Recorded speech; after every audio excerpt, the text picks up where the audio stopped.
You're watching News Channel 6. We continue our 2024 campaign coverage tonight with a look at the race for Texas Senate District 30. As Rowan Hardman reports, there are 7 people hoping to fill that seat left open by Senator Drew Springer. Tonight, Rowan, you begin by focusing on the 4 Republicans.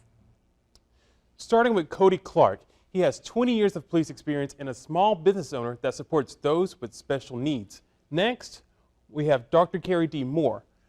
She is an emergency room physician who started her own independent physician group in 2013. Then we have Jace Yarbrough.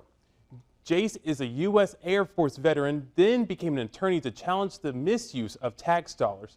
Last, we have Brent Harbrough, who was a U.S. Navy Civil Engineer Corps during the First Gulf War and is now an owner of a transportation company.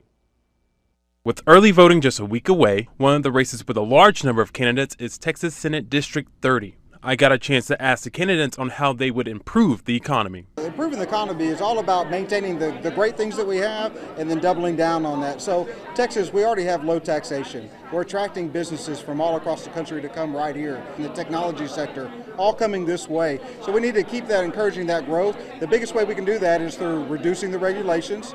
We need to make sure we're not outpricing people out of their own business, and we're making sure that a free market exists. I think one of the most important things we do is recognize the fact that when regulations go in, they're often in times put in by the big guy, by the big corporation, and not for the smaller guy. We've got to ensure that small businesses keep prices down by providing competition in the market. One of the things that we're going to have to deal with to make sure our state is still attractive to businesses who are going to come here to create jobs, and that's make sure we have sustainable and secure water supplies.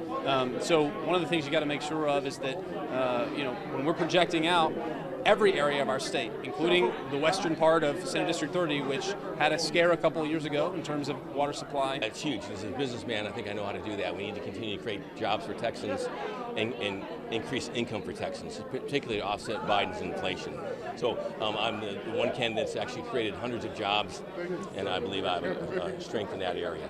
I also asked the candidates their stance on education. I would like to use some of our budget surpluses to supplement our schools. I don't find it to be a conservative value to have a metric of our educational system in the high 30s to 40s nationally. I think that we should have a overeducated populace so they can go ahead and make the economic money that makes sense and makes them flourish in our economy. I think that we need to make sure we are protecting our public school funding. We need to make sure that teachers are protected. As an emergency room doctor, if I have a really bad, horrible emergency room to work at, I need to be paid to be able to go there, right? And it's the same for teachers. If we're not ensuring that they have a good work environment and have a competitive environment to recruit and retain them, we're not going to have well-educated students. One of the things about education that concerns me most is that we have to really rethink what education is about. What's it for? Right now we have this idea that if it seems to me that educators or those who write curriculum seem to think that if they can communicate facts and techniques to a brain, then they've educated a child. It's critical. It's the most important thing we can do in terms for the future. Obviously, we have to educate our future generation. We have to educate them for the workforce of the future as well. And I'm very much into that, and there's been some bills that Senator Springer worked on to help fund that in the future. I would, of course, as well. Early voting gets underway Tuesday, February 20th. We'll be covering the 3 Democrats that will be also running for Texas Senate District 30. Rowan Hardman, News Channel 6.